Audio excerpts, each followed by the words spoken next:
This hearing will come to order. We want to welcome all to the Committee on Budget hearing, which will focus on various approaches to our budgeting process. This committee has spent the past several hearings examining the failures of the current congressional budget process and the need to overhaul the system and rewrite the rules under which we budget. We focused attention on the core challenges that we face and the fundamental goals that we ought to have in attempting to improve the way that Congress approaches its fiscal responsibilities. Today, however, we'll begin to shift our attention to what sort of specific approach or approaches could best serve our goal of fiscal responsibility and a more effective, efficient, and accountable government. Examining the varied virtues of different budgeting styles takes the discussion beyond the conventional understanding of a budget as simply a series of numbers.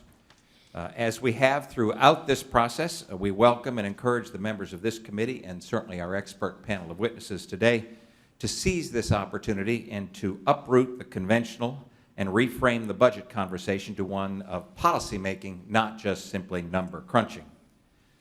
Among the alternative approaches this committee ought to consider, well, there's the performance-based budgeting that takes into account how well different federal programs are achieving their intended outcomes. Through its oversight responsibility, Congress already should be measuring the success of a program by its outcomes. From a budgetary standpoint, we ought to encourage that and reward it. Another alternative, capital budgeting, which would account for long-term capital investments beyond the day-to-day operations of the federal government. Not all spending is the same. Not all spending operates on the same timeline. Perhaps we ought to have a system that is able to recognize that fact. What else? How about portfolio budgeting, which is an approach that would account for the full range of fiscal policies that promote broader national priorities. This would apply a more holistic perspective that could help focus the attention of policymakers on the success or failure of broad goals and strategies to achieve those goals over a period of time. Lastly, I would be remiss if I didn't mention a favorite one of many, and that is the zero-based budgeting process, which is aimed at determining the correct starting point from which we build a budget, the correct baseline, if you will. Each of these different approaches to budgeting, and surely there are others, and we look forward to hearing about them, accentuates a different pathway to achieving a similar goal, namely a more competent government that is able to serve the nation's priorities in a more sustainable fashion. By approaching the budget in a framework outside or beyond purely financial terms, dollars in and dollars out, we allow the budget process to embrace the broader spectrum of policy making. Every program and every initiative that Congress considers does tend to have a dollar amount attached to it. Common sense, however, tells us that the price tag of a program is not necessarily reflective of its true value. A cost evaluation can underestimate or overestimate the impact or benefit of any given program, and being able to afford something is not necessarily justification enough for doing it. We know from the debates that we have each year in this committee that budgets are not simply spreadsheets. They reflect our governing philosophy and our priorities. We ought to have a process that understands this broader nature of our budgets and focuses our energy on goals beyond merely the fiscal health of the country, as important as that is. By bringing forward a diverse array of budget styles, we inevitably invite the challenge of complexity into our budget process. We have no interest in replacing a system that is already frustratingly complex to the point of being ineffective or even ignored with one that is equally opaque and layered with incongruent rules. It's quite possible a consensus will eventually form around a new budget process that incorporates different parts of different approaches, and we must ensure that they piece together in a cohesive and a coherent fashion. To investigate and to explore all of this, we're joined today by the Honorable Maurice McTigue, Vice President for Outreach at the Mercatus Center at George Mason University, Mr. John Hicks, the Executive Director of the National Association of State Budget Officers, Mr. Scott Lilly, Senior Fellow at the Center for American Progress, and Dr. Stevens Redburn, a professional lecturer at the Trachtenberg School of Public Policy and Public Administration at GW. And we welcome all of you for being here. We look forward to your testimony, and I'm pleased to yield 5 minutes to the ranking member, Mr. Yarmouth. Thank you very much, Mr. Chairman, and thanks to our witnesses for being here today. I especially want to thank John Hicks, my fellow Kentuckian, for appearing, and we look forward to all of your testimony. As happy as I am to participate in this, the 6th of 7 hearings on budget process reform, I feel obligated again to remind my colleagues that it is not the process that has kept us from finding compromise on a budget. It's simply a question of political will. So again, today we're discussing ways to improve the budget process, a conversation that my Democratic colleagues and I are certainly willing to have. Unfortunately, we're doing so just a few short months after this committee threw more than 40 years of precedent and bipartisan tradition out the window when it refused to give the administration a hearing on its budget proposal.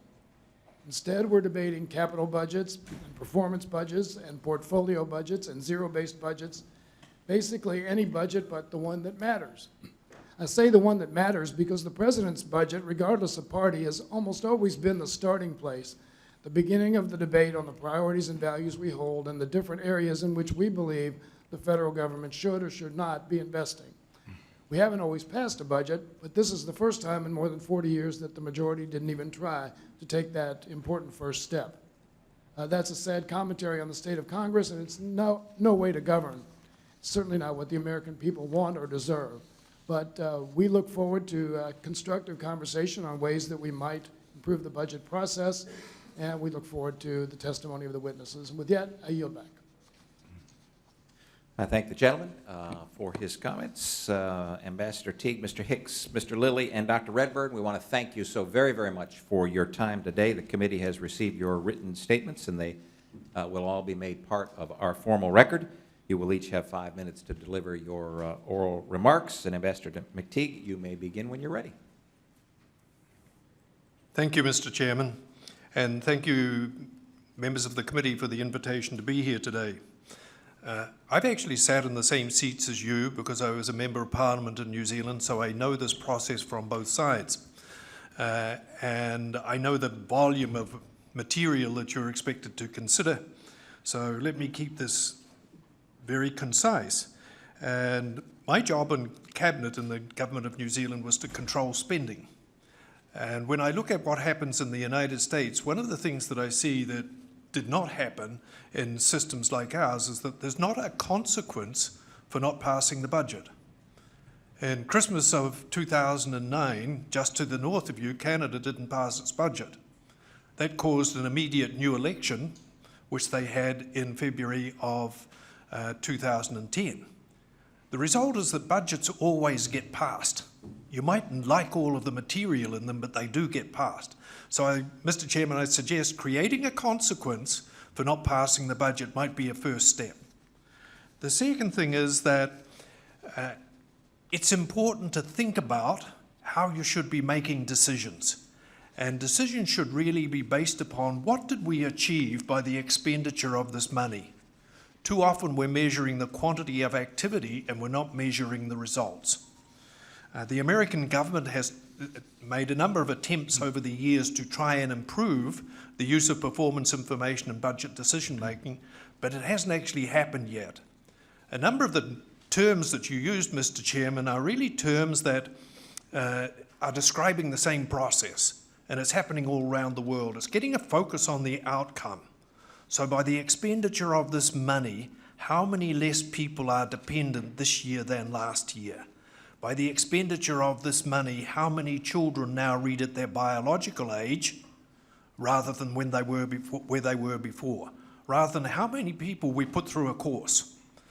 That is fundamentally very important. Under GPRA, the American government tried to produce the information that would allow decision makers to do that. At Mercatus, we examined every annual report of every department for 10 years. Not a thrilling occupation, I can assure you. But what we did find was that over time, the departments got better and better at providing performance information based around outcomes that was usable. Frankly, the problem was here in that that was not used by appropriators in informing the decisions that they were making. So something that makes the appropriation process pay attention to performance information would be a step in the right direction. One of the things that's happened around the world in the last 25 years is that more governments have started to divide the budget process by having a budget policy statement that precedes the budget with the numbers in it. And it's in that statement that they agree what's going to be the government strategy going forward, what's going to be the strategy on debt, deficits, growth, competitiveness, and just the general happiness of the population. That's an important thing that should happen every year, and not passing a budget means that those priorities are not set. One of the things that I'm going to spend just a few moments on now is talking about capital and capital expenditure. So a lot of countries now actually base their budget around buying either outcomes or outputs that produce outcomes, and in that they fully cost everything that goes into producing that output. So it includes the capital items and it funds the agency for those capital items.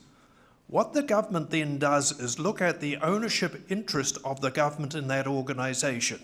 By ownership interest, I mean, is the capability of the government to be effective with this organisation remaining static, improving, or diminishing? And is that happening in accordance with the desire of the government? Because there are circumstances in which you might want to wind down the activity of a particular agencies. I think, for example, of the helium reserve. Took a long time to do it, but finally it happened. But it wasn't a high priority, and it probably should have gone a long time before that. By looking at the ownership interest, you can then determine whether or not the agency is putting the right monies into the capital that it needs to become more and more capable, whether that's human capital, whether it's technology, or whether it's physical assets. So by focusing on these issues, I think that it's possible to be able to get capital expenditures that are appropriate to improving the capability of the government to be able to deliver the benefits that the people require. Mr. Chairman, I'd be very happy to take questions. Thank you, sir. Appreciate it. Mr. Hicks, you're recognized for 5 minutes. Thank you, Mr. Chairman. Chairman Price, ranking member of Yarmouth, and members of the Budget Committee, thanks for inviting me to discuss the topic of capital budgeting in the states. Before I took my role at the National Association of State Budget Officers, I spent 32 years in the Kentucky State Budget Office. Today, I'll briefly touch on why states have capital budgets, the characteristics of those capital budgets, where states spend and how states fund capital investments, and the role of capital planning in the capital budgeting process. All states have some form of a capital budgeting process. Capital spending makes up about 6% of total state spending. Why do states have capital budgets? It helps them focus on the inherent differences between capital and operating expenses. Capital spending reflects high-dollar, non-recurring outlays on physical assets that have a long-term life. Because states own much of the capital assets created, they establish a long-term operating expense commitment. The capital budget also determines the amount of new debt to be authorized by states. Most states separate their capital budget from their operating budget in process, but adopt both budgets concurrently. States define capital budget items as a non-recurring expense for a physical asset that has a long life. States choose a minimum dollar threshold for an item to be included in the capital budget. They include construction, land acquisition, major renovations and repairs, information technology systems, capital leases, capital grants to local governments, and recently, public-private partnerships. States usually budget up front the full amount of a capital project's expected cost, providing financial certainty to each project and avoiding reliance upon future budgets to ensure their completion. Capital appropriations typically last multiple years, usually until the project is complete. While states vary on the definition of a capital item, the more important issue is that each state has set up budget rules to organize the decision-making process for approving capital spending. Last year, 75% of state capital spending was for transportation and higher education, 63% for transportation and 12% for higher ed. State capital budgets include many other types of investments, such as mental hospitals, correctional facilities, state parks, dams, veterans nursing homes, capital grants, funding to local governments for school buildings and drinking water and wastewater infrastructure. Over the last 20 years, 72% of state capital spending has been financed with current revenues, or pay-as-you-go, 28% from bond proceeds. The largest portion of current revenues are special revenue funds, which include dedicated taxes and fees for transportation or tuition and fees for higher education. Each budget cycle, capital spending competes with operating spending for these current revenues. The biggest difference between capital and operating budget fund sources in states is the use of debt in the capital budget. Most states have constraints on the amount of debt they can or are willing to incur. States use a number of constraining devices when deciding the level of new debt to be budgeted. 38 states have a limit on total general obligation debt, and over 20 states have additional debt affordability criteria built into their budget rules. Issuing bonds and paying them over time aligns the costs associated with the capital assets' long-term benefits and provides a budgetary smoothing device to states. State balanced budget requirements recognize that the portion of their capital budgets funded by debt is accounted for by budgeting the annual debt service cost in their operating budget. States use extensive long-term planning as the first stage of their capital budget process. 43 states prepare a multi-year capital improvement plan for every budget cycle. After reviewing an extensive amount of information, the capital improvement plan often includes rankings for capital projects that feeds directly into developing the capital budget. Some states have joint legislative executive review boards as a part of the capital planning process, providing early stage awareness for upcoming budget decisions. Nearly all state capital plans estimate the impact of capital investments on future operating budgets. A common refrain in states is that it costs more to operate a prison over its life than to build it. In summary, capital budget decisions are different than operating budget decisions. States use the capital budgeting process to provide in-depth analysis of high-cost investments with long-term consequences. It incorporates a long-term planning process. It brings better attention to the condition of capital assets and to the adequacy of maintaining them. Capital budgets provide financing certainty to capital spending items. Governors and state legislatures exert well-informed control over those budget choices. Despite a separate process in most states, the capital budget is part of a unified budget addressing both current operations and its long-term investments. Thank you, sir. Mr. Lilly, you're recognized for 5 minutes. Thank you, Mr. Chairman, Mr. Yarmouth, members of the committee. I very much appreciate the opportunity to testify here today because I think our entire budget process is in serious disarray. I think it's in decline. I think that decline is taking place at both ends of Pennsylvania Avenue. And I think it's an important topic for this committee to be addressing. When I talk about the budget process, I'm talking about everything from the first meetings of the people at the bottom of the bureaucracy about how their section or branch within an agency is going to function, what resources they need for the coming year, discussions that take place 8 or 10 months before the president's budget is submitted, through the president's budget, the deliberations of the appropriating and authorizing committees about the performance of government agencies, the work of this committee, and finally the passage of legislation and the signing of that legislation that puts the entire budget in place. It's that entire process that I think we should look at, not the narrow slice that this committee has direct responsibility for. And I think the whole process is in disarray. That disarray has serious implications for the quality of government. And I think contrary to what many people are saying today, the quality of government has a huge implication for what the success of our society. The problem that we are seeing in the president's budget, I think, is one of top-down decision-making.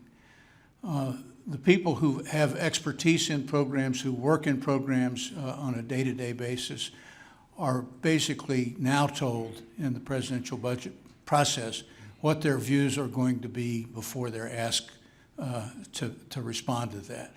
And those views are incorporated in a very political fashion in presidential budgets. That's not unique to this president. It has been going on for more than 2 decades, and I think it has gotten steadily worse over that period. So thousands of people who ought to be adding their expertise to the decision-making are in fact muted in the process, and the views of people higher than them in the bureaucracy who don't know the specifics of the program are injecting that information into it. So Congress really never gets the true picture of what's going on inside the agencies. But it's not simply the fault of the executive branch, because ultimately the Constitution gives the Congress the power to get that information. The Congress has failed to do so. And there's a huge abdication of power, I think, by this Congress and the way it operates. It's been evolving over time. There are many reasons for that. Some have to do with the way this committee operates. Some are entirely a part of another set of issues. But one big factor is the schedule. If you look at the one that Leader McCarthy published at the beginning of this year, we have only 58 full days of session out of more than 250 weekdays in a year. That's less than we have in terms of district work periods. You simply cannot do the work of keeping up with the bureaucracy and its needs and its failures by meeting so few days in the year. You can't have the expertise that chairmen of appropriations subcommittees used to have if you are not here more frequently than this Congress is. But beyond that, I think is the very chaotic nature of the process that has evolved because of the performance of this committee. We take 5 months out of the calendar year to come up with a 302B allocation. We have a process that I think exacerbates the partisan divide by having a budget resolution that we spend 4 or 5 months of the calendar year producing that is more of a bumper sticker for why one party or the other is right about its views on the budget. A time period that ought to be used by taking all the promises that we made in an election and trying to resolve the differences between the two parties to come up with a broader coalition. I'd like to talk about more of the issues, but my time's up, Mr. Chairman. I hope I'll get a chance in questions. Thank you. I'm certain that you will. Dr. Redburn, you are recognized for 5 minutes for your opening statement. Thank you, Chairman Price, Ranking Member Yarmouth. I'm a member of the... Go ahead, turn your mic on, please. Thought I had it on. Perfect. Thank you, Mr. Chairman. I'm a member of the National Budgeting Roundtable, a group that has been meeting now for over 2 years to develop practical, fresh ideas to strengthen the federal budget process. I will be drawing from the pool of ideas presented to the roundtable. However, these are my views. One idea explored in the roundtable is a new approach to budget development that Dr. Paul Posner and I have named portfolio budgeting. Paul testified on this approach earlier to this committee. Today, I will be talking about steps to implement that approach and also related ideas such as zero-based budgeting and performance-based budgeting. The current budget process in both its executive and its congressional stages is largely incremental, focused on marginal changes. It's not organized around the policy goals that are the most focus of most public discussions, the way most people talk about the budget. The current process also separates decisions on spending from decisions on revenue policy, including the use of the tax code to support particular policy objectives, commonly referred to as tax expenditures. The new president and the next Congress will need a working budget process to help them put resources behind their policies and govern the nation effectively. In my view, a return to the regular order is not enough. We need a new order that will help leaders make tough fiscal choices in a complex world. Reforms should aim at giving the federal government a budget process that is more disciplined and predictable, that regularly reviews all elements of the budget, that is more forward-looking to make sure that long-term commitments are sustainable over a far horizon, that is neutral with regard to particular policies, including the balance between revenues and spending, and a process that supports more use of evidence on how alternative resource uses could improve the achievement of national goals. The current process, because it's biased toward marginal, short-term changes in familiar policies and is piecemeal, fragmented, and stovepiped, is often blind to major shifts in the nation's economy and social structure. It misses bigger strategic options that could produce breakthrough gains in how resources could be used to achieve national goals. That's why Dr. Posner and I believe it would be helpful to add a portfolio budgeting approach to the current process. This would make room for selective, deeper consideration each year of a few important policy objectives that cut across agency, program, and committee jurisdictions. Each year, for each selected objective, the full portfolio of relevant spending, tax provisions, and other policies would be compared with alternative strategies that use resources very differently with the aim of finding ways to achieve a better result at lower cost. Because it looks at the base of current spending and revenue policies, it resembles a zero-based budgeting approach used in some states. Portfolio budgeting is a way of introducing better evidence on cost and performance into budget decisions, a version of performance-informed budgeting. Doing so leverages an ever-growing body of evidence about which policies are more cost-effective than others in achieving various outcomes. The Government Performance and Results Act Modernization Act of 2010 provides an improved legal framework that supports the identification of cross-agency performance goals that correspond to the government's portfolio of efforts to achieve important policy objectives. Next year, as the new president is preparing a first fully detailed set of budget proposals for fiscal year 2019, executive agencies will be updating their strategic plans. GPRA requires them to consult with Congress as they do so. Through GPRA-MA, Congress has given itself an opportunity for input into the executive's selection of targets for in-depth review, identifying a select set of policy goals that could be the basis for portfolio reviews during the coming year. Or leaders at the House and Senate, through the budget committees, could make their own selection of targets for portfolio review, perhaps drawing on GAO's analyses of fragmented, overlapping, and duplicative programs. The budget committees might then direct GAO and others to conduct deep reviews of portfolios of policies constituting current strategy to address each goal. The budget committees could then use the budget resolutions to direct the work of other committees consistent with the findings of the reviews they commissioned in the previous year. Other reforms would complement a portfolio approach, and one in particular would be to strengthen the role of the budget committees in the process. I believe that to make Congress an effective partner with the President in shaping budget priorities, the House and Senate budget committees must have a stronger role in shaping budgets and directing the work of other committees. Another change would be to introduce a multi-year framework for budgeting, as Maya McGinnis and others have suggested. One great weakness of the current budget process is its myopia, and that needs to be addressed as well. So I see my time is up. Mr. Chairman, thank you. I thank the witnesses for their testimony. Obviously, a fascinating topic, and we could go on and on and on, and I appreciate sincerely your written testimony, and please know that we've consumed it, and many of the questions I know will refer to that. Mr. Hicks, let me start with you, if I may, and many of us come from state legislative background, and so the methodical, logical process that states seem to use, most of them, about how you get to a budget, we'll leave Illinois for another discussion, but many of the processes that we use just seem so common sense. And when you provided your testimony, and in your testimony you talk about capital budgeting at the state level, and you bonding for purchases of large items and the like, and it makes such sense. But I noted in your testimony and in your comments that you didn't extrapolate that to the federal government, or at least I must have missed it if you did. Is it possible to use the state model for the federal government, given the differences between the two, and the largest difference being that we get to print money in a garage and they don't?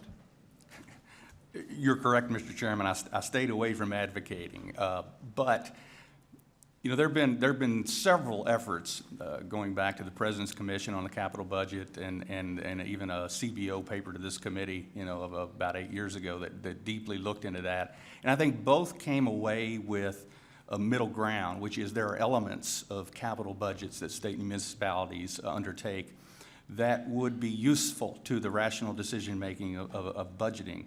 And both of those reports had specific recommendations as to what elements of capital budget could still be done without having a separate capital budget at the federal government You're level. comfortable with those conclusions in those reports? I'm comfortable with some of the elements. What I'm not comfortable with is some of the barriers that appear to arise in those reports, such as concerns about not budgeting for depreciation.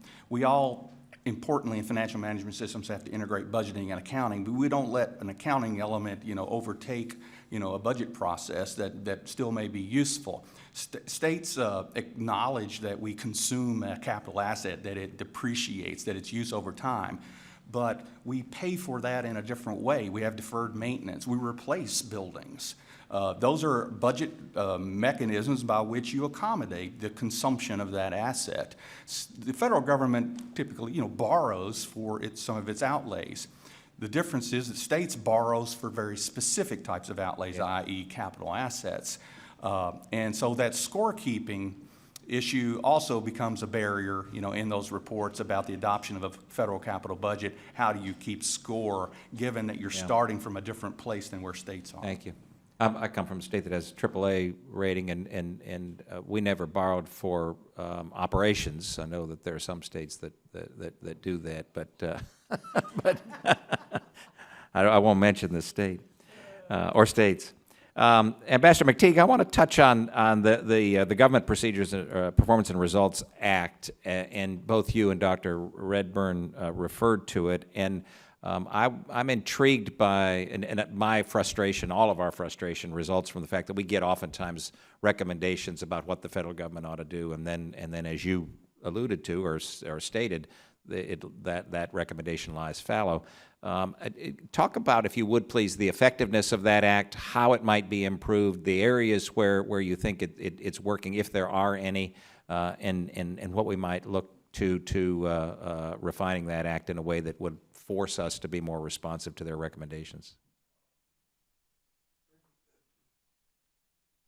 Frankly, Mr. Chairman, the law and the upgraded law, I think, is pretty robust. What needs to happen is the processes inside Congress itself need to be reformed so that that becomes an integral part of the decision making. If I were to just do this by telling you an anecdote of what happens, if you focus on outcomes at the time of the appropriation, a year later you know very well whether or not the agency achieved the goals that you wanted. One of my portfolios in government was being Minister for Employment. And all you can really do with employment programs is improve the employability of people. We used to fund 34 programs. And under this outcome approach, we decided that we change that and we look at how many people can we move back into the workforce and who are they? So the new contract was not about funding programs, it was about saying to the agency, we want you to put so many 100,000 people back into work. 56% of them have to be long-term unemployed. 25% of them have to be our native Maori people. 16% of them have to be people with disabilities, and 7% of them have to be people with social problems. A year later, we were able to see that we put 300% more people into work for 40% less money. But we didn't tell them what programs they were to use. So focusing on the outcome means that you are much better at the oversight and you're going to make much better decisions in the future about where you should actually allocate those resources. Let me drill down a little bit, if I may, and get provincial and have you opine, if you would, about the role of this committee potentially. How drastic a change is necessary in order to do what you just defined, which is to have the budgeting identify the outcome that the Congress and the nation want? You could very easily do two things in my view.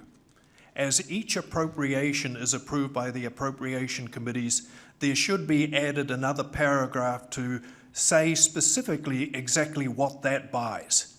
So much improvement in the security of American citizens at home, so much improvement in the efficiency of our workforce, so much diminishment of dependency. By specifying those things, then I think that you would immediately be able to say a year later, we need to look at doing this differently because this approach isn't actually doing it. And if I gave you a very short anecdote, Second, let me get your second recommendation. the second, I've forgotten the second part of the question now. No, it was just, what could we do in our current process Right, to okay. ensure the outcome? I think that what you could do is that you could mandate to appropriators that they add that specification of what exactly is being purchased Okay. with this appropriation, and you could mandate that they show in their reports back to Congress that they have looked at and paid attention to the performance information produced by the agencies on their activities. The Appropriations Committee is currently calling a hearing immediately upon your recommendation. So Mr. Chairman, could I, let me get to Dr. Redburn, if I may, because he mentioned it in his opening remarks about the Government Procedures and Results Act Yes. as well. How's it working? What could we do to help improve it? I agree with the ambassador. I think that the problems are not with the GPRA Modernization Act, particularly as it was improved in 2010. I think the challenge is to get effective engagement, and the Act provides the opportunities for Congress to do that. You asked about the role of the Budget Committee in particular. I think there's an opportunity for the Budget Committee to organize what is now a disjointed, scattered process of consultation, and to work with other committees to have an organized consultation with the new president, new administration, about major policy goals that should get particular attention as the agencies work on developing their new plans. Now that the Act has been synchronized with the budget, with the presidential cycle, I think that opportunity presents itself to the Budget Committee. I think it was your testimony, your written testimony, that stipulated that one of the ways that might be facilitated is a change in the makeup of the Budget Committee, I believe. If the committee were reconstituted as an instrument of the leadership of the House and the Senate, and perhaps including the chairs of major committees for appropriations and revenues, for example, and other major committees. Do you think it's possible to do what you've described with the current makeup? I think more could be done, certainly, but I think it would help to elevate the status of the Mr. committee. Lilly, do you have a comment on the GPRA? yes, Mr. Chairman, I strongly dissent from what has been said here, and I do it because I think there's a fundamental misunderstanding about what the Appropriations Committee does with respect to agency performances.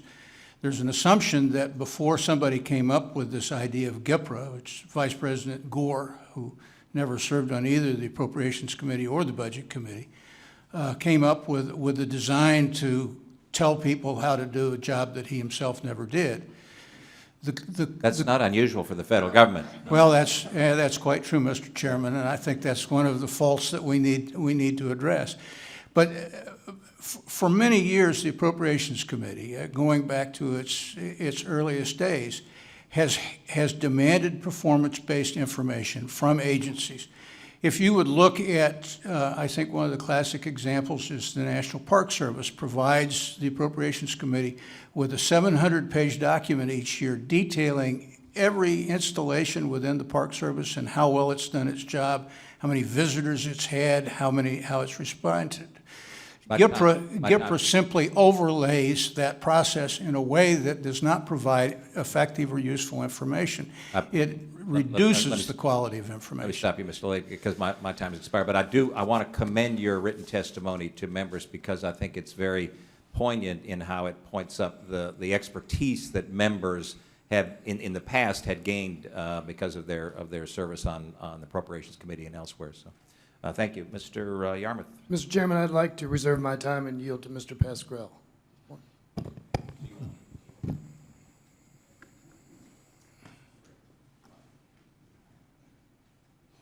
Thank you, Mr. Honorable Chairman. Good to be here today. We have a great panel, all four, well-versed, point of views, well-respected.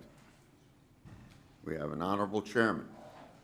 But the conversation, to me, is yet another distraction from the fact that we don't have a budget. Thus, discussing alternative budget and budgeting methods can be an interesting theoretical discussion, but I fundamentally disagree that changing budget process are going to solve, in itself, will solve our budget problems. We are underinvesting in the future. We need to boost spending on infrastructure, investment, and research. I'm not afraid to say that. I don't see why anybody should be. We need to maintain strong investments in American families and with our most vulnerable folks, SNAP, Medicaid, etc. At the end of the day, a budget is a blueprint of our values. And if we disagree on those values, we need to debate them and discuss them. No amount of process is going to solve this stalemate. The budget that was put forth by the majority on this committee cuts $184 billion from transportation funding, just when we urgently need to repair our crumbling infrastructure. American Society of Engineers, Civil Engineers, gives us an infrastructure grade of D+ at best. The budget slashes support for higher education by $185 billion, which would limit Pell Grants and limit repayment options for student loans. It further cuts research funding for young people pursuing careers in science. Now, what does this budget say about our priorities? I believe we need to invest in our infrastructure, quality education, research, investment for future growth. And if we can't agree that we should be prioritizing these things, then I'm afraid these budget process debates are just window dressing. That being said, I'm not opposed to performance testing of our programs, Mr. Chairman. I just think we ought to test our tax expenditures first. See how much bang for the buck we get for the incentives we have in place for things like retirement, home ownership, charitable giving, just to name three. Are our $1.2 trillion in annual spending through the tax code achieving the desired purposes? If not, let's start reforming them. Because the majority of our tax expenditures go to the top 10% of income earners in this country. I don't hear anybody complaining about that, crowing about that. Waste and abuse are there just as well as it is in a welfare program. So let me ask you this, Mr. Lilly. You mentioned performance budgeting as a budget reform you're comfortable with. What do you think about performance testing of our tax expenditures? And what do you think such testing would show? Well, I think that we ought to evaluate everything that flows in and out of the Treasury and the exemptions to our tax laws that the tax expenditures create, the value of testing. I mean, I think we need to do all of that evaluation. I very much agree with you, however, that our problem is not that people aren't doing that we don't have access to it. It is the problem that we have with the budget process fundamentally is the same problem that we have with the legislative process generally. And that is people are elected to Congress today who don't wish to compromise, which is the essence of legislating. And if you don't have people who come here willing to compromise, then you're not going to have a budget, you're not going to have any other form of legislation. Well, why are folks reluctant to talk about the $1.2 trillion in tax expenditures through the code to the top 10% in this country? Why are they afraid to talk about that? Well, I think there are probably people that have a stake in maintaining those expenditures. Thank you, Mr. Chairman. Now you're back. Gentleman's time has expired. Gentleman from California, Mr. McClintock, is recognized for 5 minutes. Thank you, Mr. Chairman. The overall theme of these hearings is we all recognize that the budget process is not working properly. It needs an overhaul, and I'm just curious, what do you see as the ultimate budget system? And before you answer, let me throw out an idea that's kicking around, and that is we have 12 divisions of government.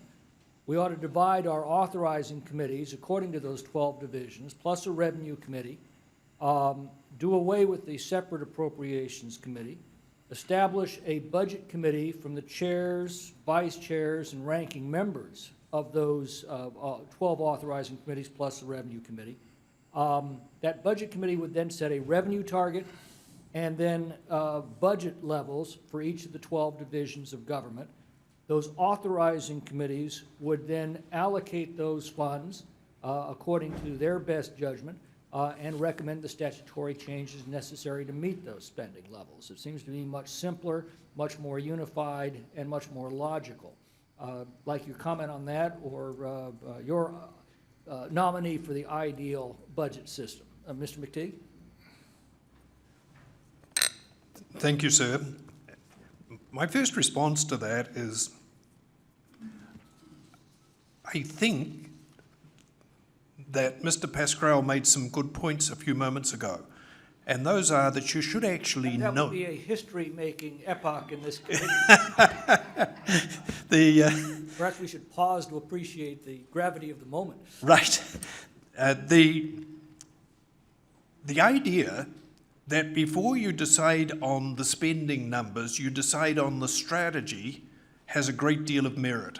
And more countries are doing that by determining before they get into deciding the numbers, what's going to be our long-term debt strategy, what's going to be our deficit strategy, what's our growth strategy, and how is this going to fit into the decisions that we're making inside the budget. At the moment, that's absent.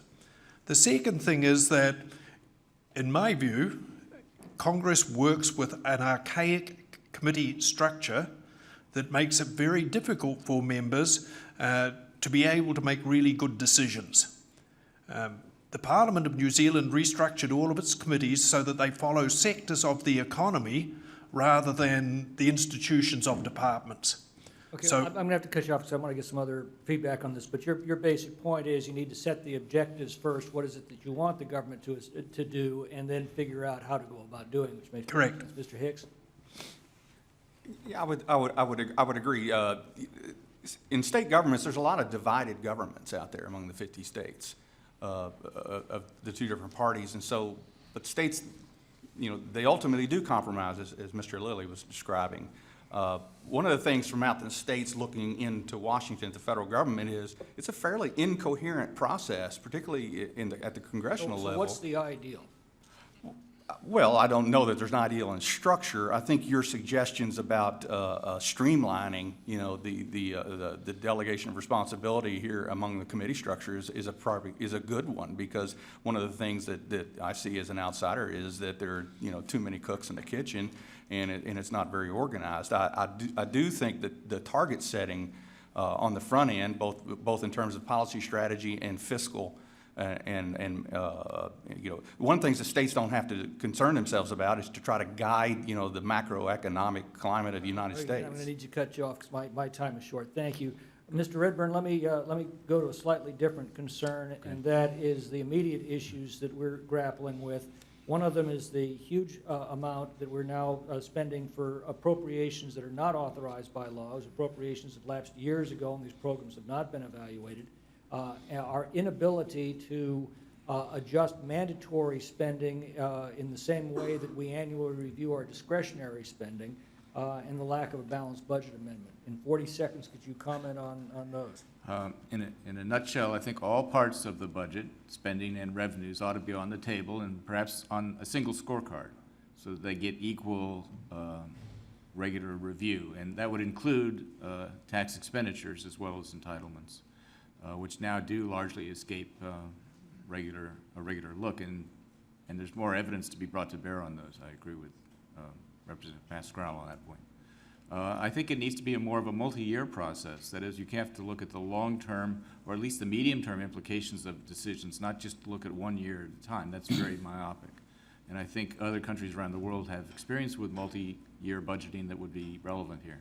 Gentleman's time has expired. Mr. Yarmouth, you're recognized for 10 minutes. Thank you very much, Mr. Chairman. Enjoy this discussion very much, and I think I find all the concepts that are being discussed have merit, and they make perfect sense. But I also want to express at the outset my agreement with Mr. Lilly's comments about the schedule. And none of the work that is being suggested here could be accomplished with the inadequate schedule that we now have in the House of Representatives. Mr. Lilly, I know you're interested in 302 allocations and what the 302A allocations and what inadequate allocations do for the process. Could you discuss that for us today? Well, you know, I think we have a bloodbath every year over this one part. I mean, there's only 32% of federal spending that is in the discretionary area. And we really have a controversy over about half of that. There's not a big controversy over the defense level generally. But the non-defense discretionary is a huge fight, which is about 16%. But when we put an overall discretionary cap, we get into an argument as to whether or not we should spend $1,164 billion, or maybe it should only be $1,135 billion, which is kind of the range of the argument this year.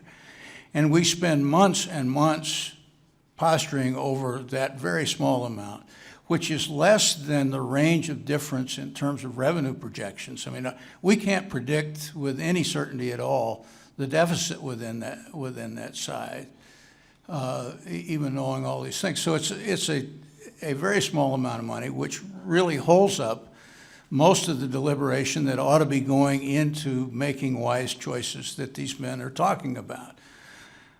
So I think that's one issue. But the second thing is we often get that number wrong, and when we get it wrong, it screws up everything. I want to go back to 2013, before Mr. Price was chairman. Maybe that could have been avoided with his leadership.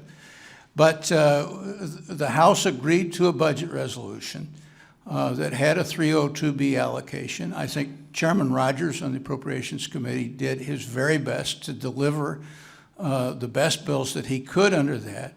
And the first bill he brought to the floor, which was a relatively uncontroversial bill, the transportation bill, did not have enough votes on the majority side of the aisle in order to pass it.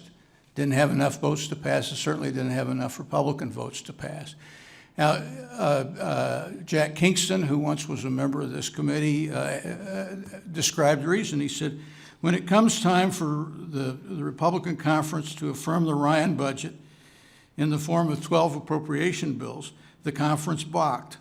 We need to regroup and say, okay, was your vote for the Ryan budget a serious vote, or was it some kind of political fluke that you don't want to follow up or stand behind? That has happened year after year. When I was still with the Appropriations Committee in the late 1990s, it happened repeatedly. We would have a 302A allocation, and we'd fight up until November, and then over that allocation and whether it was adequate. And finally, everybody wanted to go home, so we'd throw it out the window and pass appropriations with whatever it took to pass them, which was usually more spending than we would have had we had a reasonable allocation at the beginning. So it's a huge problem in terms of process. And I think we also get it wrong in terms of the adequacy of the funds that are provided to critical services. Okay. Let me move on to performance analysis, because I'm intrigued by a lot of the details of this. Mr. McTigue, are there areas of federal spending that would not be where performance analysis would not be applicable? The answer is, I don't think so, but there are some areas of federal spending where you would not want to do that spending publicly. And those are clearly the areas that touch on security and safety and military strategy. But outside of that, everything is measurable, and it's possible to be able to set criteria that says that this is an acceptable level of progress. You know, how would you do, for instance, when you're talking about research dollars, when the return on research dollars, the result may be 5, 10 years down the road, clearly outside of our normal process time frame and certainly out of, and possibly out of the budget window. Okay. And I think that that's a good question to raise. Some things have long run time to full achievement, but it is possible to set mileposts along the way, and the environmental movement's done a very good job on doing that with environmental projects. So the cleaning up of a river might take 25 years, but in the first 5 years we've got these bits of it done, and cumulatively we can see the others arriving on time. It is possible to do that, and I think that that's exactly the same with research. I just go back to John F. Kennedy. Without having a clue how you do it, he said America was going to the moon. And he set the big goal out there, and gradually all of those things came together, and it developed the capability of actually getting to the moon, and what's more, getting there first. So research can do that if you determine that you're going to set some pretty tight targets and then look at what progress they've made on the way to getting there. If you don't do that, we're going to be researching a lot of stuff that has very low value. Mr. Pasquale mentioned tax expenditures and how you would apply performance rules or analysis to those. Do you think that's possible, and how would you do it for, say, the charitable deduction? Well, I have a response to that, an answer to that, but I probably get sent home to New Zealand immediately after I make it. In the reforms of the budget of New Zealand, we cancelled all revenue expenditures. The whole lot got cancelled, and we shifted all of that spending to the spending side of the budget. So if there were things in there that helped poor people, we now did it by spending. If there were things in there that helped business, they now had to do it by asking for a subsidy. But what happened was that in the case of the United States, you would triple the size of the discretionary budget at the moment, not counting military, and you would make much better decisions about where the need was greatest. Because at the moment, universal allocations across, say, for example, support for home ownership could be much better targeted where the need for accommodation support was greater and where people who were more affluent didn't need it. Hard decisions, but the right ones to make. Do you think that your idea for performance-based budgeting would almost mandate that we go to a different budget cycle? I mean, Dr. Redburn talked about a multi-year budget cycle. How would you feel about that? Because, I mean, a lot of if you're doing quantitative analysis on a lot of these issues, we don't get data within the one-year time frame. What we're seeing internationally, and to really look at the system in the United States, you really have to compare it with nation states because they're the ones that have similar problems to address. Many of those nation states now prepare budgets that have 3 or 4 years of firm figures. So there's the budget year and the next 3 out years. And those numbers hardly ever change. They're very secure. So you're really looking at about the 4th and the 5th year out when you're making budget decisions. Frankly, that's about the lag time between making a decision in government and seeing the result. The decision you make this year, you do not see the result next year, or the year after, or the year after. It's about the 3rd and 4th year that you start to see the results.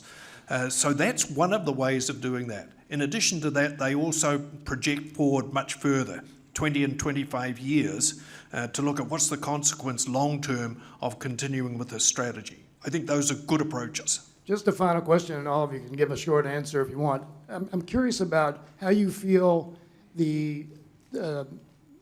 your ideas would benefit the public in any way. Do you think they would make the public better able to understand what we're doing here in terms of the budget, or less likely to understand it? Dr. Redburn, you want to start? As I said, I think it's very important to organize the thinking process about the budget and the communication about the budget in the way that people talk about the budget. That is a way of achieving important policy goals. And that's the way people think about the budget. I think if the budget were in part organized around some major policy objectives and how best to use resources to achieve them over time, I think that would engage the public. Mr. Lilly, you want to take the last 13 seconds? Yeah, I would just say I think there's a lot about this discussion that is entirely misleading. And it is misleading because exactly your point earlier. There are so many programs that you can't judge based on performance. particularly, the biggest decisions we make in budgeting are things we haven't done before, which by their very nature, we have no performance record. A good example would be going to the moon. Gentleman's time has expired, and I think we'll get to your points as we move forward. Mr. Renacci is recognized for 5 minutes. There you go. Thank you, Mr. Chairman. I want to thank the witnesses. I apologize, I had to leave for another hearing, but I think budgeting is so important, and I appreciate the discussion that and all of your testimony. I was a business guy for 28 years before coming to Congress. I never started anything without a budget. I never did anything without following a budget, and even when we varied from the budget, we made sure we understood why we varied from the budget, and then we made decisions to correct the path so that we always stayed on budget. And I think what we need to do is look at our budgeting, and that's why I like some of the ideas that are being discussed today, especially when it comes to capital budgeting. You know, capital budgeting is, for me, is extremely important because, as you know, in the federal government, we buy an asset and we expense it 100%. And in many cases, we don't even know that it exists anymore. We don't do true balance sheets, as I'd like to see, and I've been a big advocate of that for years. So, Mr. Hicks, in your testimony, you say the capital budgeting process has provided many benefits to the states, including the ability to provide a greater analysis of long-term financial investments and bring better attention to the condition of capital assets and to the adequacy of maintaining them. Do you recommend Congress adopt a capital budget? Well, as I mentioned to the chairman earlier, what I would recommend is that that the federal government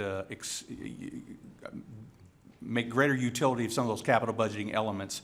One of the gentlemen just mentioned, talking about transparency, one of the things that would make the federal budget better is to knowledge about capital investments, specifically in state government budgets is very transparent. Public citizens know exactly the amount of capital investment is going to take place in higher education and transportation, for example.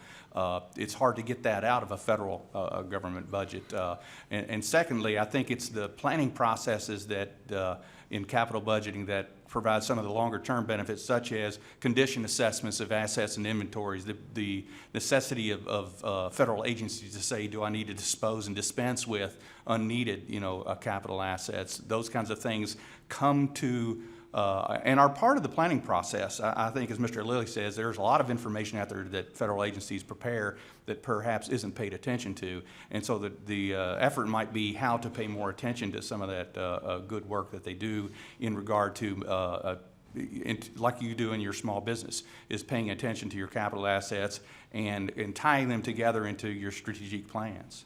And I assume you would agree that sometimes a capital asset that's going to be around for 40 years, you don't mind putting some debt, you don't mind having debt on an asset, a long-term asset, as long as you pay it off, of course, versus when you expense it and you don't have the ability to judge debt versus assets. That's correct. In most states, the top dollar taxpayer-supported capital assets in many states outside of transportation are financed through debt. Mr. McTigue, in your testimony, you talk about the benefits of requiring departments of the federal government to have a balance sheet that identifies all assets under control of the department at market value. It's amazing because I've been here almost 6 years. I have fought and fought and fought to try and get a balance sheet and try and get all these departments to have balance sheets. But as you know, under current federal budget rules, there is no such accounting since the cost of acquiring capital assets is entirely recognized when purchased. Can you talk about the importance of properly accounting for a capital asset?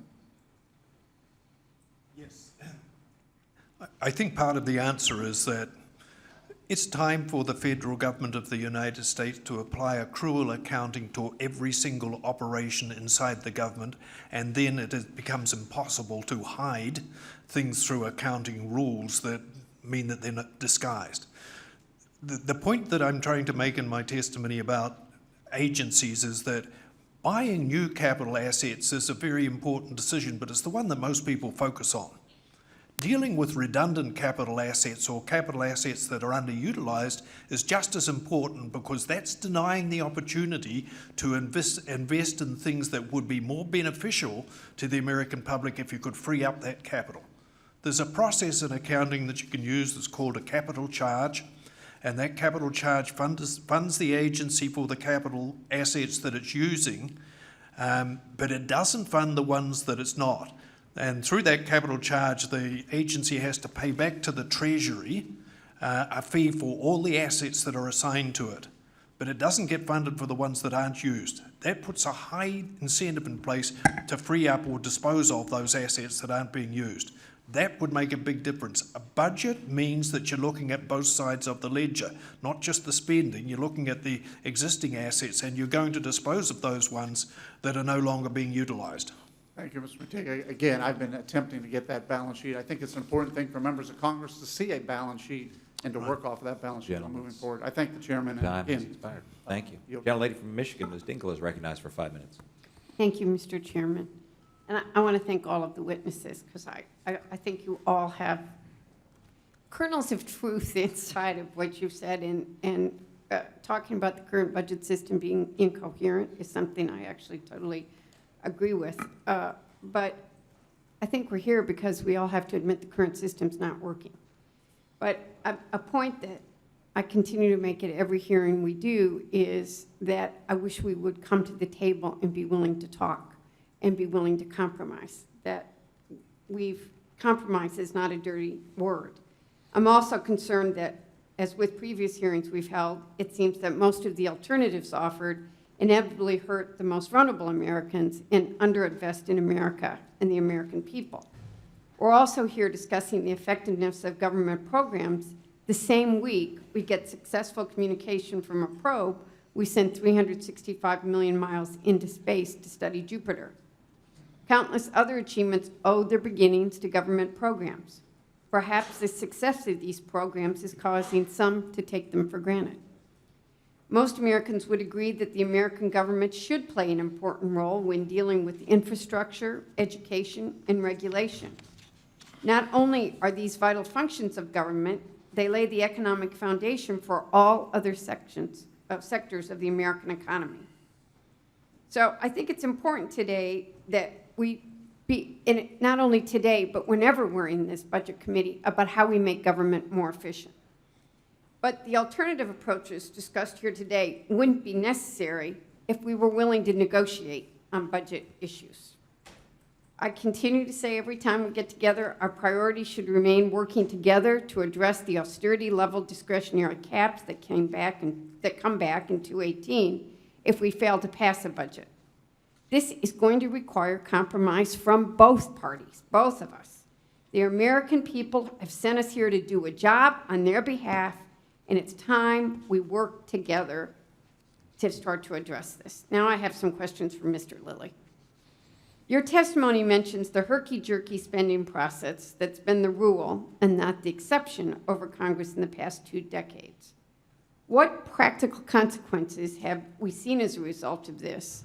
And how do short-term funding decisions continuously made in crisis mode impact the ability of government managers to run their programs?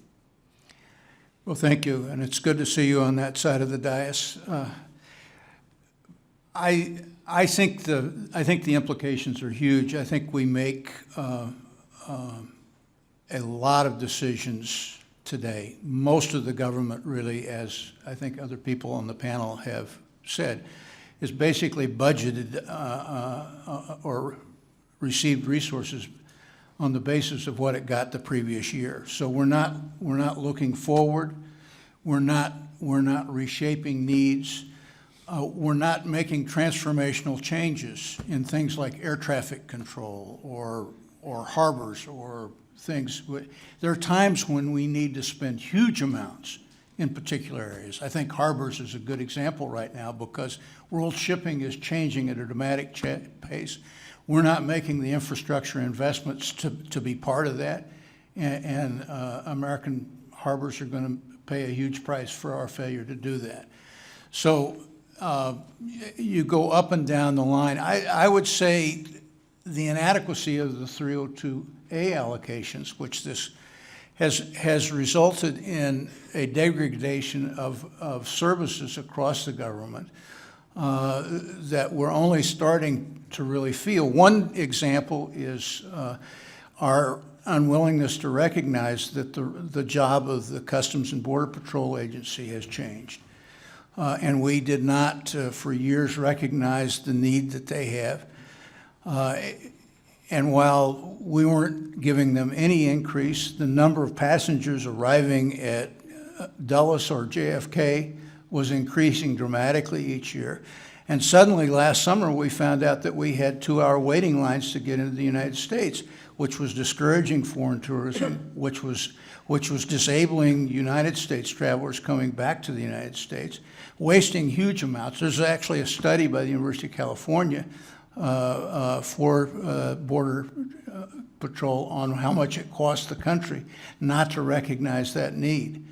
There's inadequacy all across the government. The FBI needs a new training facility at Quantico. The cost of maintaining the existing one is completely inadequate. Gentlelady's time has expired. Thank you. I had more questions for you. Compromise is not a dirty word. Gentlemen, and we agree with that. I know. We'd love to see some. A gentleman from New Jersey, Mr. Garrett, is recognized for 5 minutes.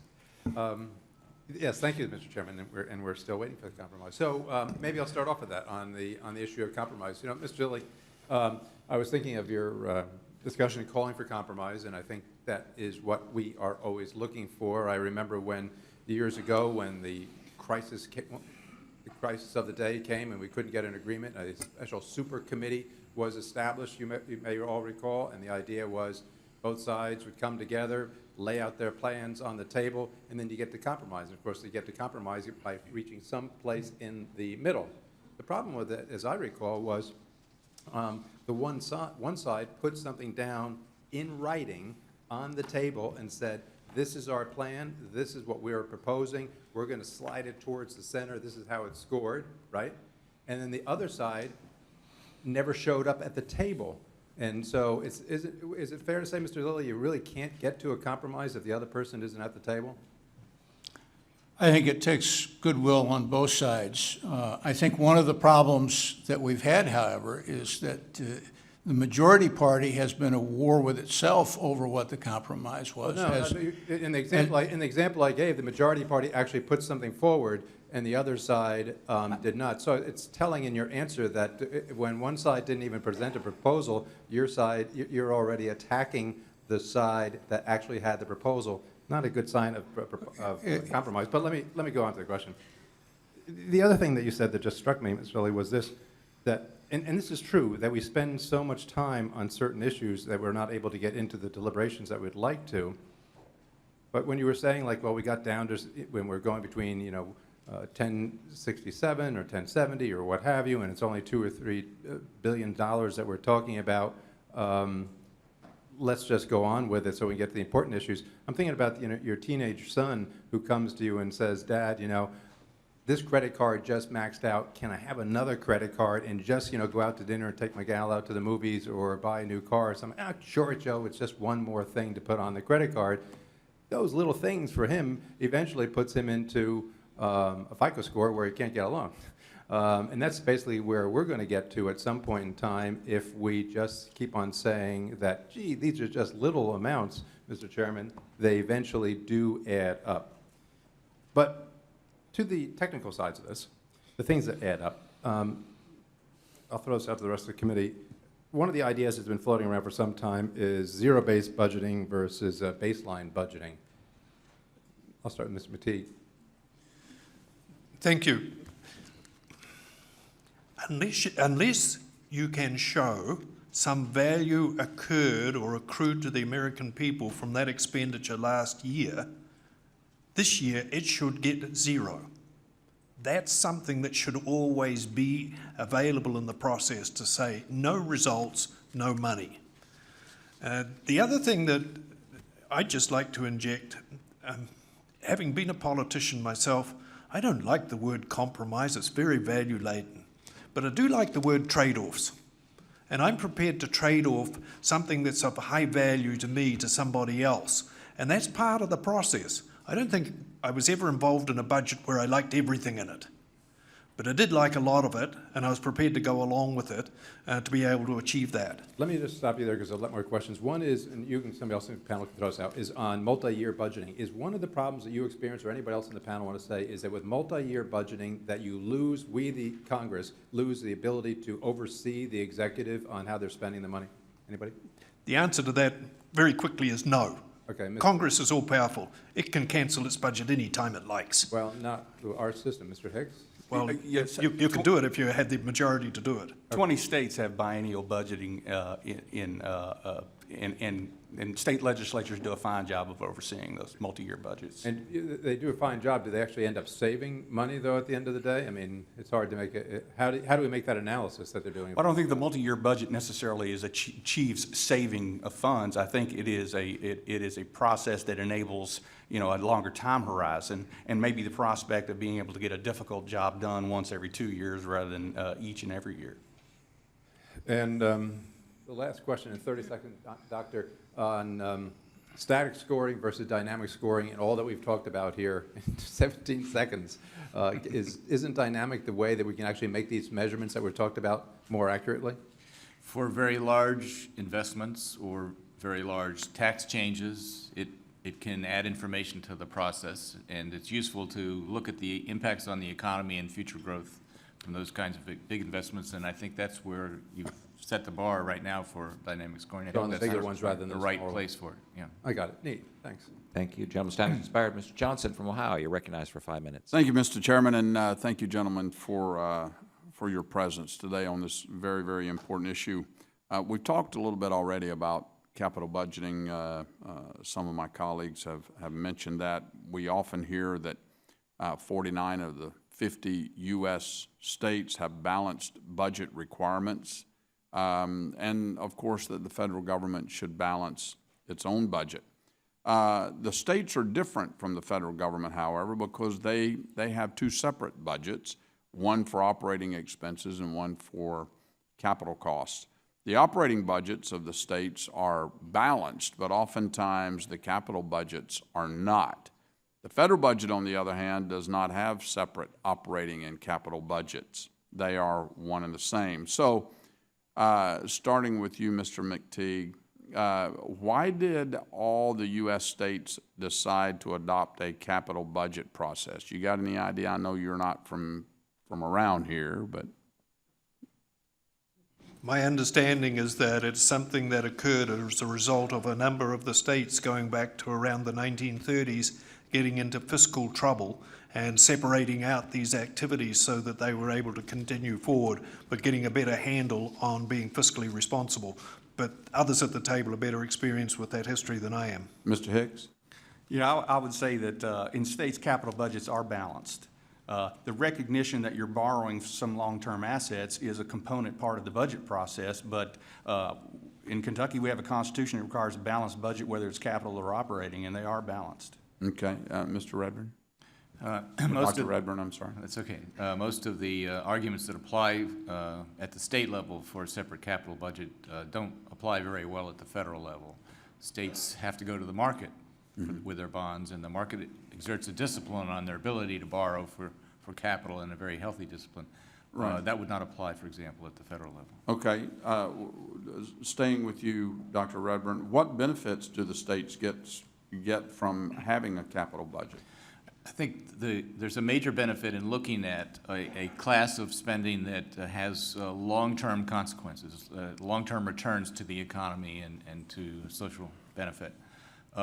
Investments, in other words, which includes capital budgeting, but is a much broader category at the federal level. Most of the capital assets that the federal government invests in are not going to be owned by the federal government or managed by them. So it's better to look at investments as a category and perhaps to separate them out in the budget process and maybe even set separate caps for investments and other kinds of spending so that you can focus more attention on things that are going to return long-term to the budget. Okay. Mr. Hicks, you have an opinion on that? I think he's made some very good points, particularly about the issue of ownership. The consequences of the long-term operating expense of a capital asset is integral to how states do capital and operating budget, and in the federal government, a whole lot of that capital asset is owned and operated by someone else. And so the investment side, states don't do a lot of R&D, states don't do a lot, we don't have weapons systems, we're not trying to guide the macroeconomy. So I think some of those distinctions are very important. Okay. Dr. Redburn, Mr. Hicks was asked earlier his opinion on whether or not we should, it would make sense for the federal government to adopt a capital budget. Mr. Hicks has already commented on that. What do you think? I don't think it would have particular value at the federal level, but I do think for a broader class of investments, it makes sense to look at them separately in the process. And that would include tax expenditures that support investment as well as Okay. spending. All right.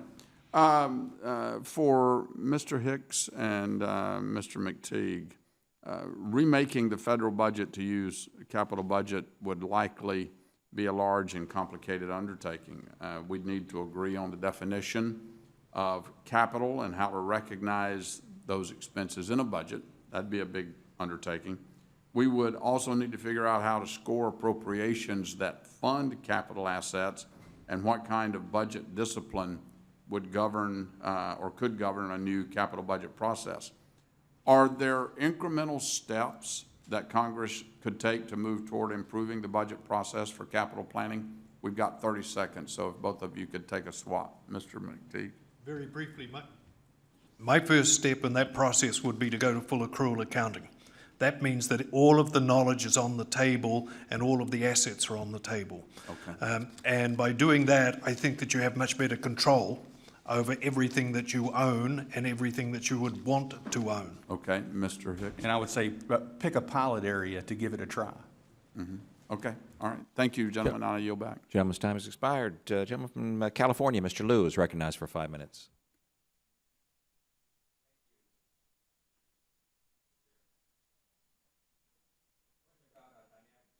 Mr. Liu, you want to hold your button down there and it'll pop on, I think. There we go. Okay, thank you. A question about dynamic scoring.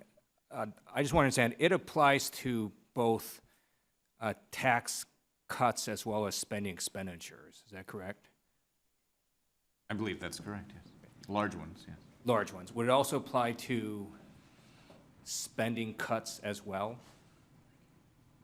So for example, let's say the federal government and state government said, we're no longer interested in funding education and just stop doing that. Would dynamic scoring say, all right, if you did that, there is a probably high likelihood that you're going to get a lot of folks not educated, which makes them not attracted to the job market, which will slow down your growth. Does dynamic scoring do those kinds of factors?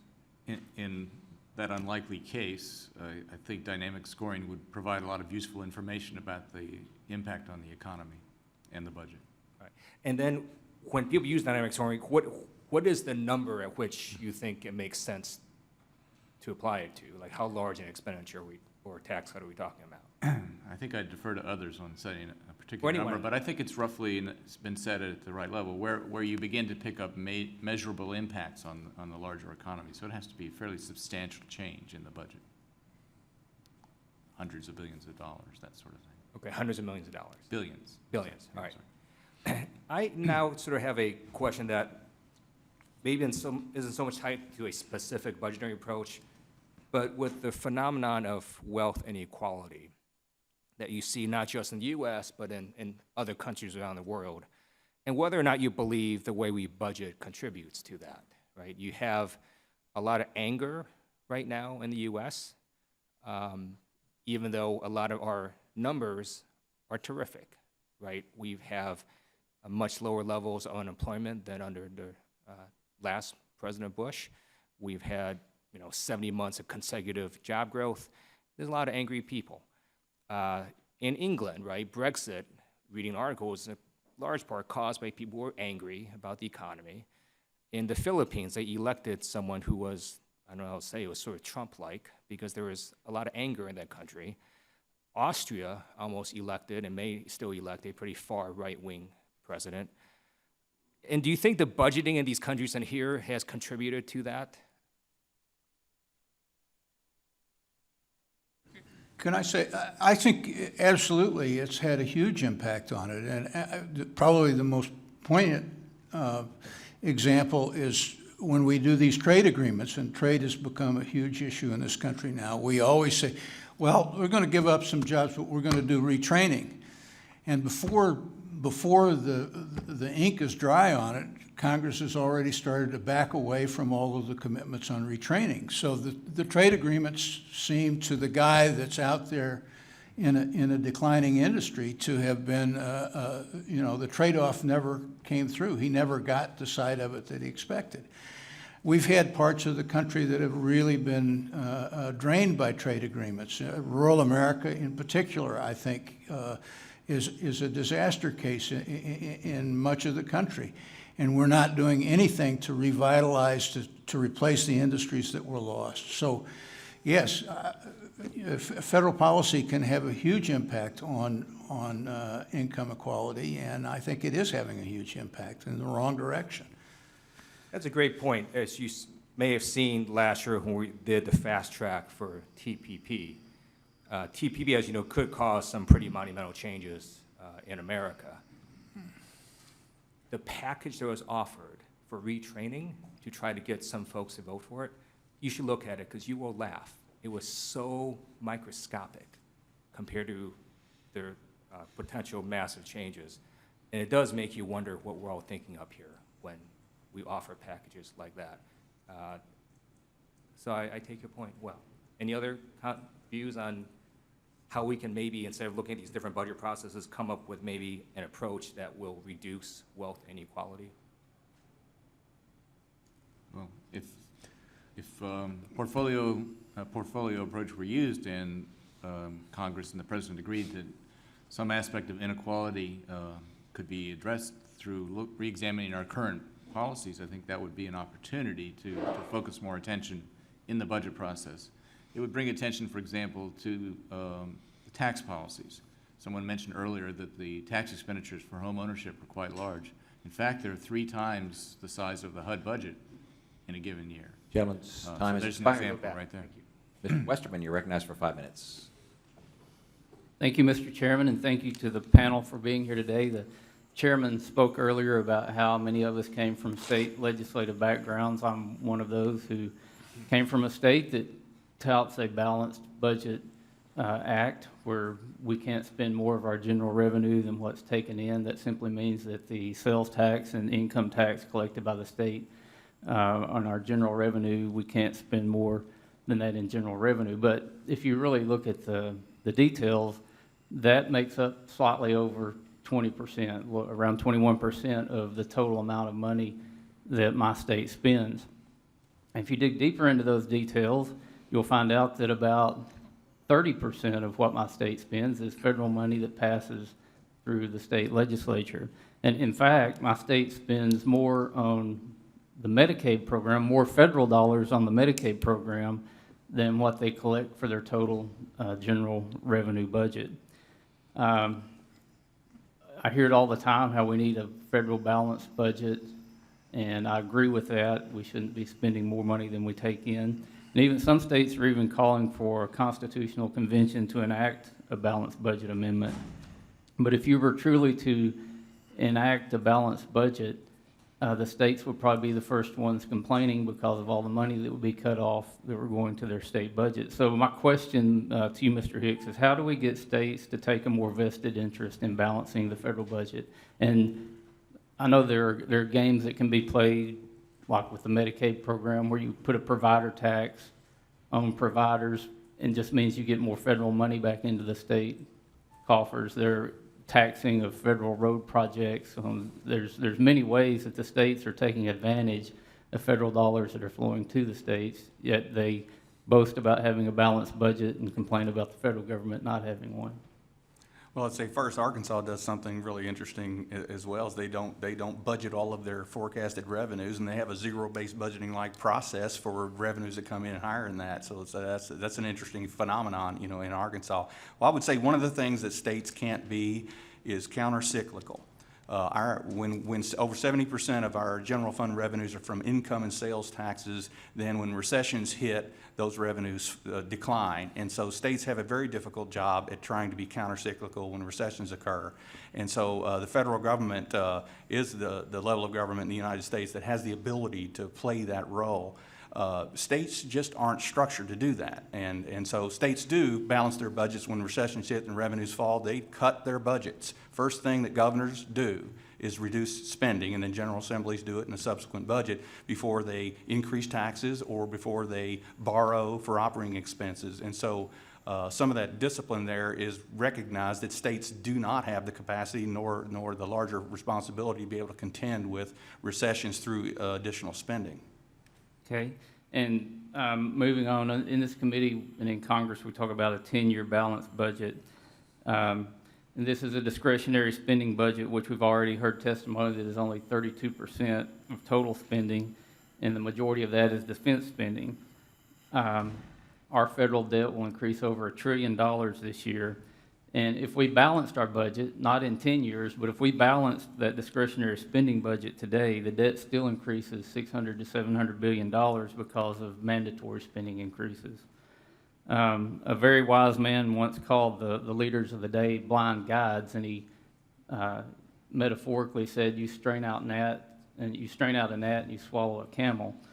So this is a question to the panel. Is our current budget process merely straining at a gnat while we're swallowing the camel? Do we need to look at a broader budgeting process where we take in mandatory spending in the process?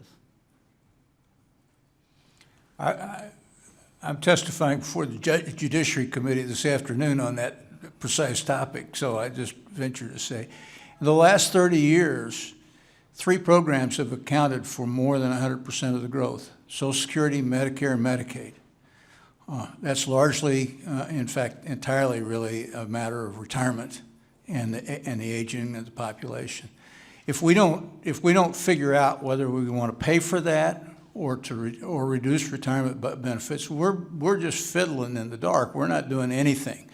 And I think most of this activity on discretionary spending that is going on is an attempt to play at doing something about the deficit, recognizing that it's not doing anything about the deficit at all.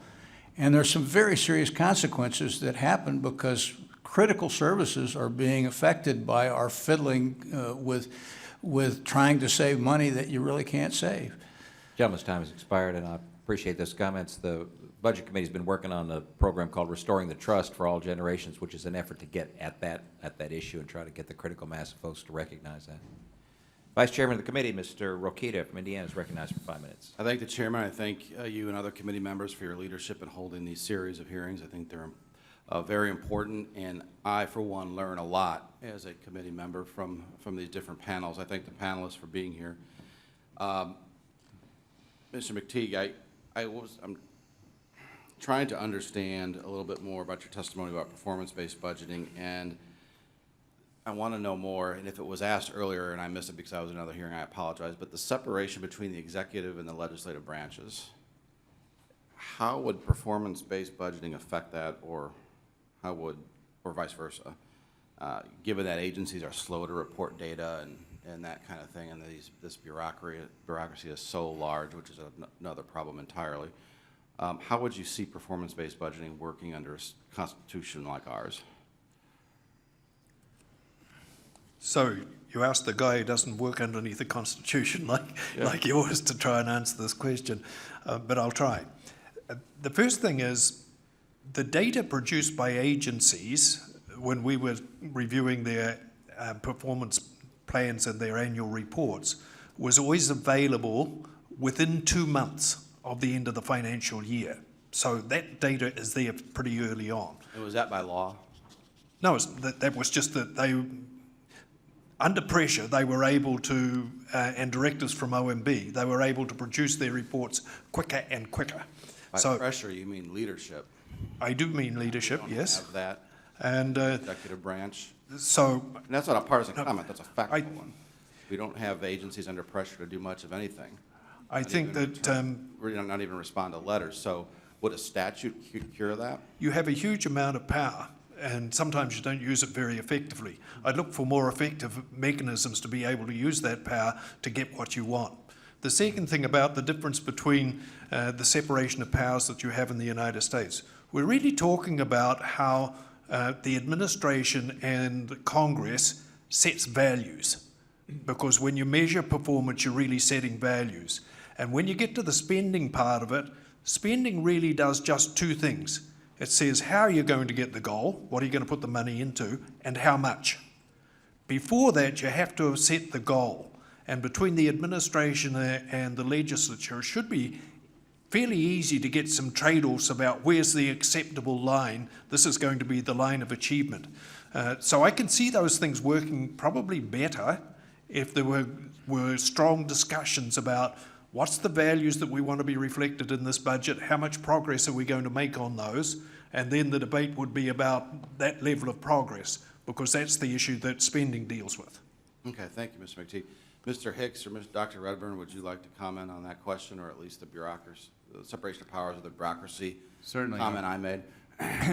Our system constitutionally requires that the Congress and President be partners in the budget process. They both have to agree and sign, and the law has to be signed by the President, or we don't have a budget. So, Oh, no, that's not right. well, the appropriations annually Appropriations, or authorizing statutes irregularly authorize all spending. All spending is authorized by law and pursuant to law. So Congress has a very important role. It also has a tremendous asset that a lot of other countries don't have in the Congressional Budget Office, which gives it tremendous analytical power relative to the executive. So it matches OMB in that sense, in its analytical depth and the agencies. I think what's missing is a constructive dialogue, especially at the beginning of the process, about where energy should be focused, what priorities might be for analysis and an in-depth look at how we could do things differently in the budget each year. I said the opportunities are there in the legislative framework, the GPRA law that Congress has passed. It's simply a matter of taking those opportunities and working across the two branches constructively. In theory, that seems completely reasonable and expected of leaders. You know, but you talk, we are divided right now, and have been for a while, on so many important issues like healthcare. Yes. And the proper role of government in the positive statutory right or entitlement that is healthcare versus the not being found in the Constitution. These kinds of things are natural in the sense that we're trying to decide our direction for this country in the next 200 years, and maybe every 200 years or so it's okay to have this soul searching as a country to figure out where we're going to be. Yes. But I just don't see that working at this particular time. Well, how do you balance healthcare issues? There's no technical fix, and the budget process is a political process, so the larger political process will have to address that challenge of how do we talk to each other constructively. Gentleman's time has expired. The gentleman from New Hampshire, Mr. Ginta, is recognized for 5 minutes. Thank you very much, Mr. Chairman. Thank you all for being here today. I'm actually very fascinated about this subject matter because in my prior life I was a mayor of our state's largest city, Manchester, and not only did we implement zero-based budgeting, but we also implemented performance-based budgeting. And an interesting thing happened. We actually spent less because there were the agencies and departments within the city started to ask for less, simply because I mandated a zero-based budget approach. And what we did was very simple. I'd love to see this at the federal level. I don't know if it's ever likely, but when budgets were requested, we required justifications for any expenditure. Again, keep in mind on a city level, it's about a $300 million budget, a little bit different than the United States, but we required a justification for every expenditure over $2,000. So, you know, call that what we could determine that as a higher number for the federal government, but a funny thing happened. Departments started asking for less money because they couldn't make a simple justification for an expenditure. So in my view, that was not a reduction of a benefit or a cut in a service. It was the agency being held accountable simply by requiring a justification. My first question would be, and again, we're not talking about mandatory here, we're talking about discretionary. Mr. Lilly, you had talked a little bit about mandatory. I want to get into that in my next question. But my first question would be, from the perspective of the obligation that we have as members of Congress to, in my view, spend people's money wisely and efficiently, wouldn't some sort of zero-based budgeting or performance-based budgeting have a value, at least on the discretionary side, if we could implement it in a fair and just way? Absolutely, and I think, I mean, we've done this quite well in the past. We don't have to invent something new. We've got good ways of doing it. If you go to the agency budget justifications, every agency has to have it online. Some of them are very, very good, and some of them aren't worth a damn. The Social Security Administration has, I think, a very poor justification. You can't find out how many contractors they have. You can't find out response times. all of the things that we could routinely find in terms of performance is really not there. And the reason is that members of Congress are just simply not here pushing those agencies to perform and asking tough questions. I think this broad formulaic approach is not productive. But I think if you try to understand what it is that you want each agency to do and then push them hard in terms of demonstrating they can do it, you can gain a lot of information and you can get sort of a voluntary coming to minds, we can do this with less. Or we really need a little more right here. And I think that I probably agree with that. And I think that approach would probably depoliticize some of the budgeting process. And you would find greater opportunity for members on both sides of the aisle to find, based on fact, how dollars are being spent. And I think if we identify, particularly with SSA, how dollars are being spent, I think members of Congress on both sides of the aisle would be equally angry and frustrated in what they might find. And that would allow us to work in a much more collaborative effort to stretch the dollar more efficiently, which is what mayors and governors tend to do, because you're held accountable, directly accountable. That's, I think, a fundamental problem here in Washington. Secondly, you talked about mandatory. I agree with you that if we don't do something on mandatory, we're going to have a big problem. I think the rest of the country needs to understand and appreciate that as well. But you gave a fact, and I want you to repeat it. I thought you said, did you talk about what percentage of the debt? Of the deficit. Of the deficit. Well, what I talked about was the growth in real per capita spending in this country over the last 30 years. About 115% of the growth, in other words, more than the growth of federal spending, has been the growth of Social Security, Medicare, and Medicaid. Okay. So those three programs are it. That's where it is. And if you don't get at those three programs and figure out either a strategy for holding down that spending or paying for it, then you're not doing much about the issue that this committee's here to address. Thank you. In my final 10 seconds, if everyone could quickly give me an answer on what our ratio GDP to debt should be. Nice try, Mr. Ginta. Nice try. You can think about that for a while. Thank you, Mr. Chairman. Mr. Stutzman is recognized for 5 minutes.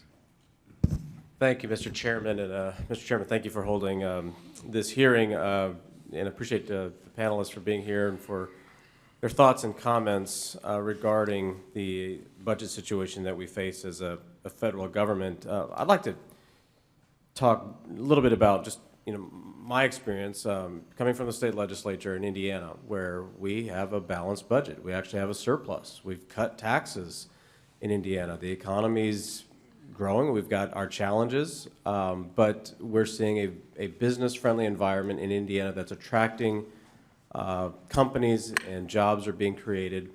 And I would say that Indiana's in an island in the Midwest compared to what's happening in Illinois. Michigan is now changing some of their policies to follow what Indiana and other states in the Midwest have done. But you look at just the two states of Indiana and Illinois, you have two very different models. And I think that we could learn a lot from those two particular states. There's other states I'm sure you could draw lessons from, but for us, or for me, I draw my two from those two states.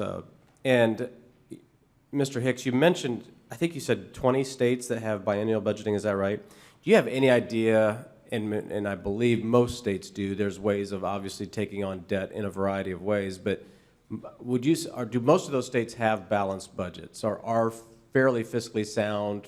Do you have any idea? Yes, they all have balanced budgets. And so, I think that's what you look at Washington and our system of government, our system of budgeting here, and we're trying to figure out and I appreciate all of these proposals and these alternatives to budgeting these models, but at the end of the day, it's going to take some sort of rule that we all follow and are willing to comply with, whether it's a performance-based budgeting model, whether it's zero-based budgeting model. And I keep coming back to the fact that most states, if not all of them, have just a simple constitutional balanced budget amendment.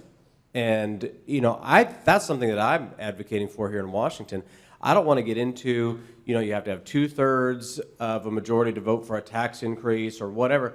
Just and the question is going to be, would a simple constitutional amendment that the federal government has a balanced budget be the standard that we should work for? So that way, if the majority wants to balance a budget on the back of tax increases, they can. If the majority wants to balance the budget on the back of spending cuts, they can. But there has to be a balanced budget at the end of the day, and then the people can decide if they want to keep the majority in place. And I'll just start with Mr. McTigue, and if you could just go down the line and address that quickly. I'll give you a very quick response. One of the Nobel scholars from George Mason University, Jim Buchanan, and one of his colleagues back in the 1980s said that the problems with budgeting in the United States could be fixed immediately if you were required to fully fund your spending every year. Mm-hmm. That means that you'd have to raise taxes to pay for your spending, and you'd have to take the responsibility and the consequences for raising taxes. Something like that would do it.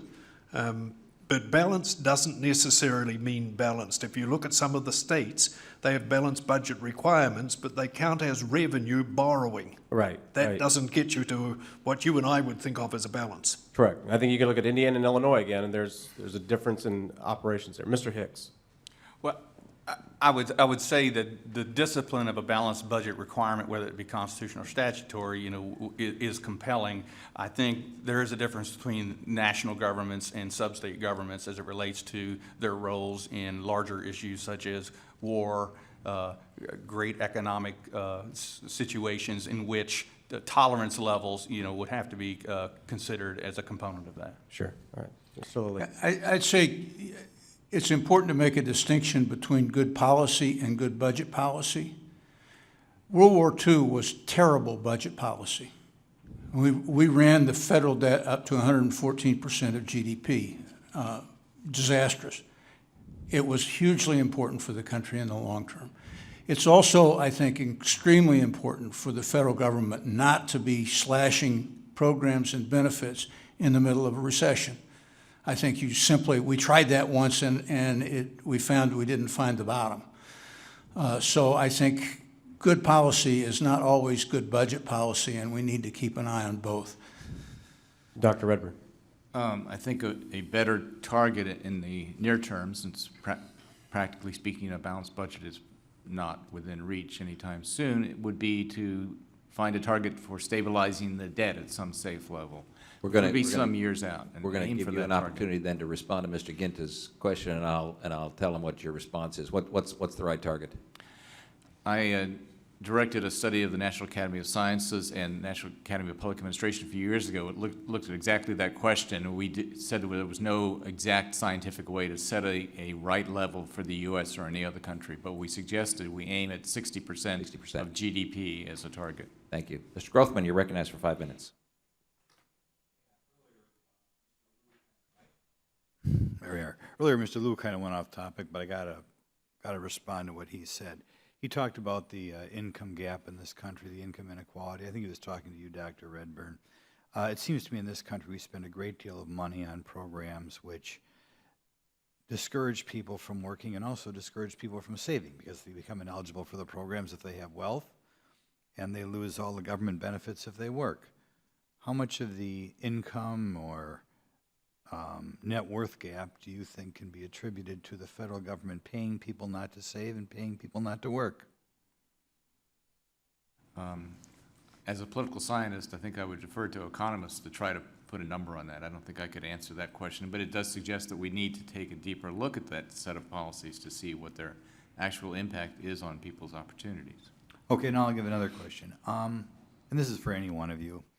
I think like everybody else comes out of the state legislature, it's kind of frustrating dealing with a body that doesn't balance the budget every year, not even close to balancing the budget every year. One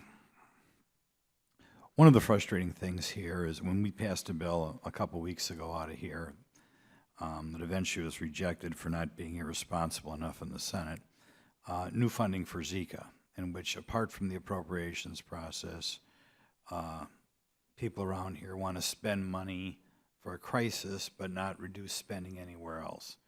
Do you think it'd be better if any bill that had any spending component would go through, maybe back to the Appropriations Committee, maybe go through this committee? I think it's always easy for an individual committee to spend more.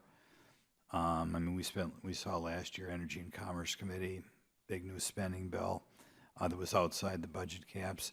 Do you think it'd be a good idea that if any bill that affected either emergency spending or either emergency spending or mandatory spending had to go through a greater, some omnipotent committee? Can I respond to that?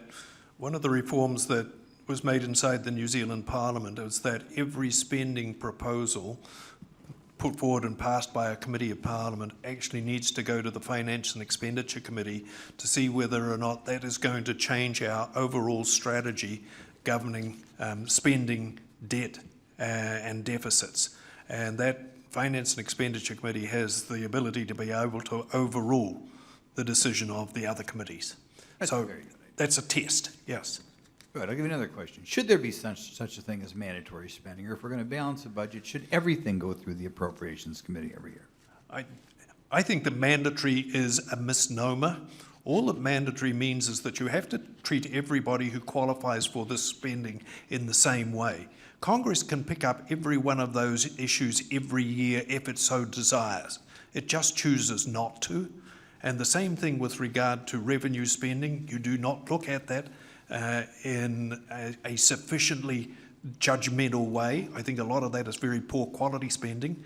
You could do all of those things better, but mandatory is really a misnomer. It doesn't mean you can't touch it. It means if you do touch it, it's going to affect everybody in the same way. Well, I'll give you this question. It seems to me a major problem around here, and something that makes it very difficult for Congress to act, is that to do a great deal of things, including passing appropriation bills in the Senate, you need 60 votes. And obviously it's much harder to get to 60 votes than 51 votes. And it seems to me the way they get to 60 votes around here is they just spend more. Do you think part of the problem is on appropriation bills, you should be able to pass them with 51 votes instead of 60 votes in the Senate?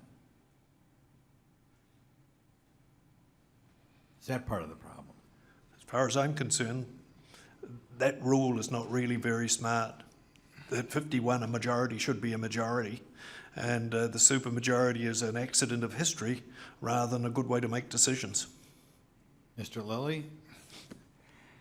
I think the Senate bears some responsibility for the dysfunctionality of the Congress. I think it has held up bills. One reason it's been so difficult to pass authorizations and appropriation bills is because of the ability of small minorities in the Senate to stop the works.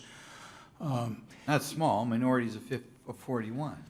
Well, but for very extended periods of time, one or two senators can block the consideration of appropriation bills. It takes weeks to get to the point that you get to 40 votes. Gentleman's time has expired. Thanks.